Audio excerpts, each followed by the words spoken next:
یا اس کی ترجیحات کیا ہے کہ اس کے پاس ہر سہولتوں، ہر آسائشوں، یعنی آسائش کا ہر سامان فراوانی کے ساتھ اس کو مہیا ہو. حصول زر کے چکر میں وہ مشین بنا ہوا ہے اور وہ انسانیت کے مرتبے سے گرتا چلا جا رہا ہے اور مادیت کی دلدل میں دھنستا چلا جا رہا ہے. یعنی اپنی خواہشات کو پورا کرنے کے لیے ہر ان چیزوں کو بھی اس نے اپنی ضروریاتی زندگی میں شامل کر دیا ہے جن کی کہ اس کو ضرورت نہیں بھی ہے. تو یہ آج کا المیہ ہے کہ انسان جو ہے، آدمی جو ہے، وہ زندگی کے معیار کو اونچا کرنے کے چکر میں اپنی حقیقی زندگی سے بہت دور ہو گیا ہے. اس میں آپ کچھ اشعار دیکھ لیجیے حوالے کے طور پہ. کیا کہوں احباب کیا کارے نمایاں کر گئے، کیا کہوں احباب کیا کارے نمایاں کر گئے، بی اے کیا نوکر ہوئے پینشن ملی اور مر گئے. یہ کہ یہ کیا ہے کہ دور جدید کا جو انسان ہے وہ کیا کر رہا ہے کہ ساری زندگی اپنی مال و دولت کمانے کے چکر میں، عیش و عشرت کے حصول میں برباد کر دیتا ہے اور انجام تو پھر آخر موت ہی ہے اس کا.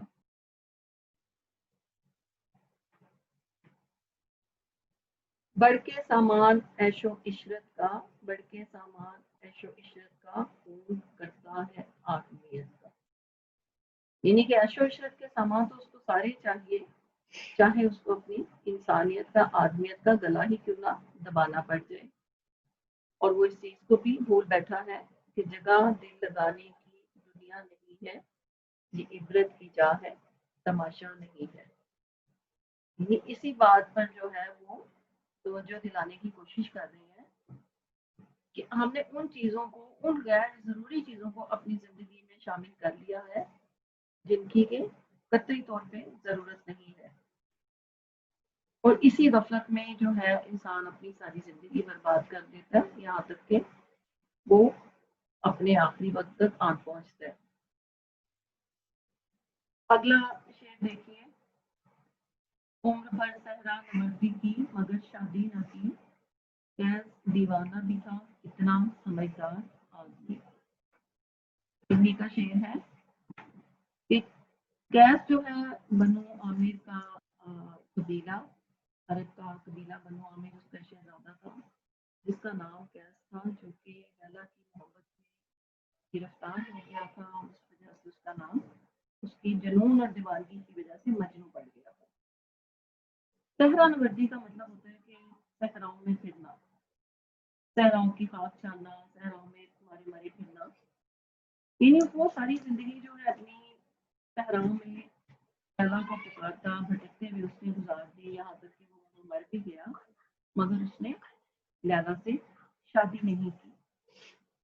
یعنی طرز کے طور پہ مزاحیہ انداز میں جو ہے وہ شاعر جو ہے اس بات کو بیان کر رہے ہیں کہ انہوں نے مجنوں کے روایتی کردار سے بھی جو ہے یوں سمجھ لیجیے کہ مزاح کا پہلو نکال لیا ہے. کیا کہ اس کی شادی کو نہ کرنے کو وہ سمجھداری قرار دے رہے ہیں، کیونکہ ظاہر ہے انسان جب شادی کرتا ہے تو وہ ایک طرح کا اپنے آپ کو قیدی بنا لیتا ہے، پابند ہو جاتا ہے.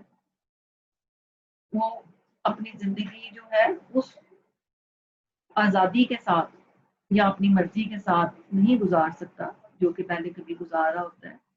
اب اس کی ترجیحات ہوتی ہیں، اس کی ذمہ داریاں ہوتی ہیں، اس کے فرائض ہوتے ہیں اور اس کے ساتھ جڑے ہوئے رشتوں کی ضروریات جو ہوتی ہیں وہ اس کو پورے کرنے کے چکروں میں جو اپنی ساری زندگی گزار دیتا ہے.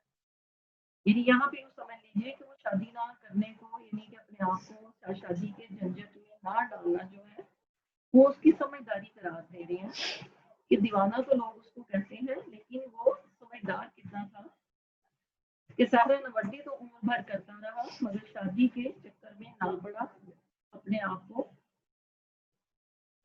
پابند نہ کیا کسی بھی چیز کا. اس میں آپ جو ہے یہ دیکھیے ایک اور مزاحیہ شعر ہے. وہ جس کو سب بہادر مانتے ہیں اور جس کو سب بہادر مانتے ہیں، سنا ہے اب وہ شوہر ہو گیا ہے. ٹھیک ہے، آگے شعر نمبر 6 کی جانب بڑھتے ہیں. دیکھیے، دانش و حکمت کی ساری روشنی کے باوجود، دانش و حکمت کی ساری روشنی کے باوجود کم ہی ملتا ہے زمانے میں کم آزار آدمی. یعنی دانش، سمجھ بوجھ، عقل مندی، حکمت دانائی، کہ لوگوں کی سمجھ بوجھ بھی بہت بڑھ گئی ہے، لوگوں کے پاس بڑی بڑی ڈگریاں بھی آ گئی ہیں، لوگ اعلیٰ تعلیم یافتہ بھی ہو گئے ہیں، لیکن ان تمام چیزوں کے باوجود بھی ایسے لوگ بہت کم ہیں دنیا میں جو دوسروں کے لیے باعث آزاد نہ ہو، یعنی جو دوسروں کی تکلیف اور دل آزاری کا باعث نہ بنے. یعنی یوں سمجھ لیجیے کہ آج کا جو انسان ہے وہ عقل و دانش مندی کا دعویٰ تو بہت کرتا ہے، مگر کم آزاد لوگ جو ہیں وہ بہت ہی کم ہیں. یعنی یوں سمجھ لیجیے کہ ایسے علم پر، ایسی ڈگریوں پر ترس کی گئی ہے کہ ایسے علم کا کیا فائدہ، اس سے کیا حاصل. علم کا مقصد تو یہ ہوتا ہے نا کہ جو اپنے ساتھ ساتھ دوسروں کے لیے بھی باعث و راحت اور باعث سکون بنے، مگر یہاں کیا ہے، یہاں تو اس کا الٹ اثر ہو رہا ہے کہ علم جو ہے باعث آزار بنتا جا رہا ہے. یعنی یوں سمجھ لیجیے کہ موجودہ دور کے جو علوم و فنون ہیں ان کی بے تاثیری اور بے برکتی کی طرف جو ہے اشارہ کیا جا رہا ہے کہ ان علوم و فنون کو سیکھنے کے باوجود انسانوں کے اندر کی وحشت و بربریت کم ہونے کے بجائے اور بڑھتی جا رہی ہے. یعنی بظاہر ہم ماضی کے مقابلے میں آج علم اور جدید ٹیکنالوجی کے عروج پر ہیں، روز و شب نئی نئی ایجادات ہو رہی ہیں کہ ان ایجادات نے جو ہے وہ دنیا کو حیرت میں مبتلا کر دیا ہے. قدم قدم پر دانشگاہیں، تعلیمی ادارے قائم ہو چکے ہیں جہاں لوگ کئی کئی اعلیٰ ڈگریاں دے کر نکلتے ہیں، مگر افسوس اور دکھ کی بات کیا ہے کہ ماضی کا انسان آج کے انسان کے، یعنی آج کے اعلیٰ تعلیم یافتہ انسان کے مقابلے میں زیادہ محتسب و شائستہ، زیادہ پرامن اور سراپا مہر و وفا تھا. یعنی آج کا انسان جو ہے وہ اعلیٰ تعلیم یافتہ بھی ہو گیا ہے، کئی کئی ڈگریاں بھی لے چکا ہے، لیکن دوسروں کے لیے درد رکھنے والا دل اور دوسروں کے لیے باعث راحت و باعث سکون بننے والے لوگ گنتی کے چند ایک ہی رہ گئے ہیں. یعنی علم کی روشنی کے باوجود، دانش و حکمت کی ساری روشنی کے باوجود بھی جو ہے وہ جہالت کے گڑھے میں دھنسا ہوا ہے. یعنی لوگ اعلیٰ تعلیم یافتہ تو ہو گئے ہیں مگر اعلیٰ اخلاق و اوصاف سے عاری ہو چکے ہیں. اب حوالے کے لیے چند اشعار جو ہیں وہ دیکھ لیجئے. بڑھتی ہے تیرگی علم و ہنر سے، بڑھتی ہے تیرگی علم و ہنر سے، یہ دہشت کا منظر، یہ وحشت کا منظر. یعنی علم و ہنر سے سکون، راحت اور آرام اور امن بڑھنے کی بجائے جو ہے وہ اندھیرا بڑھ رہا ہے، دہشتیں اور وحشتیں جو ہے وہ بڑھ رہی ہیں. ایک اور چند اور اشعار دیکھیے. یہی ہے سانحہ میری صدی کا، یہی ہے سانحہ میری صدی کا، قیامت سے پہلے قیامت کا منظر. دو اور اشعار دیکھیے آگے. ایک اور. بہتر ہے ڈالو نہ ستاروں پہ کمندے، بہتر ہے ڈالو نہ ستاروں پہ کمندے، انسان کی خبر لو کہ وہ دم توڑ رہا ہے. یعنی اتنی بلندیوں پہ جانے کی بجائے، چاند اور ستاروں تک پہنچنے کی بجائے اگر اس بات پر زور دے دیا جائے کہ انسانیت ختم ہو رہی ہے، انسان ختم ہو رہا ہے، یہ زیادہ اس وقت کی ضرورت ہے. اسی بات پر جو ہے وہ افسوس کا اظہار کیا ہے کہ ڈگریاں حاصل کر لینا یا دانش و حکمت پر عبور حاصل کر لینا ہی کافی نہیں ہے جب تک کہ انسان دوسروں کے لیے باعث راحت و سکون نہ بنے۔ اب اگلا شعر ہم دیکھتے ہیں کہ گر رہی نے سوم گستار رہنے میں صدا تھا ضمیر جعفری ایک مزیدار آدمی۔ سوم کہتے ہیں غیر مسلموں کی جو عبادت گاہیں ہوتی ہیں اس کو سوم کہتے ہیں، یعنی گرجا مندر چرچ وغیرہ سارے ہی اس میں آ جاتے ہیں ایک طرح سے۔ اور دستار پگڑی کو کہتے ہیں، قرآن آپ اس سے عزت لیجیے کیونکہ پگڑی جو ہے دستار جو ہے وہ عزت کی علامت ہوتی ہے نا۔ رحم رکھنا یعنی گروی رکھ دینا، محکدہ شراب کھانا۔ یعنی اس شعر میں آپ دیکھیں کہ شاعر جو ہے اپنی ذات کے حوالے سے دراصل عہد حاضر کے انسان کے دوپہر معیار تضاد اور منافقت کو جو ہے وہ تنقید کا نشانہ بنا رہے ہیں کہ آج کا انسان بظاہر دعویٰ تو مذہب کا شائبہ ہونے کا کرتا ہے مگر اس کا باطن جو ہے وہ بری طرح سے دنیا داری میں الجھا ہوا ہے۔ یعنی کہتا وہ یہ ہے کہ وہ بہت مذہبی ہے، مذہب کے اصولوں کی پاسداری کرنے والا ہے، مذہب پر عمل کرنے والا ہے، لیکن حقیقت کیا ہے وہ اس کے برعکس ہے کہ دل اس کا جو ہے وہ سوم آ رہی ہے، سوم آ کہ گروی کہاں رکھا ہوا ہے، بظاہر وہ کیا کہتا ہے کہ مذہبی جو ہے مذہب کے اندر اس کا دل جو ہے وہ گروی ہے، جبکہ عزت وہ اپنی کہاں رہن رکھی ہے، اس سے شراب خانوں میں۔ یعنی ظاہر اور باطن کا جو تضاد ہے اس کی جو ہے یہاں پہ نشاندہی کی جا رہی ہے کہ دوگلا پن اور دوہرا پن اس کو دکھایا جا رہا ہے کہ ضمیر جعفری بھی کیسا مزے کا آدمی تھا، یہ کہتا تھا کہ دل اس نے اپنا مذہب میں گروی رکھا ہوا ہے لیکن پگڑی کہاں ہے وہ اپنی اچھالتا شراب خانوں میں۔ یعنی کہ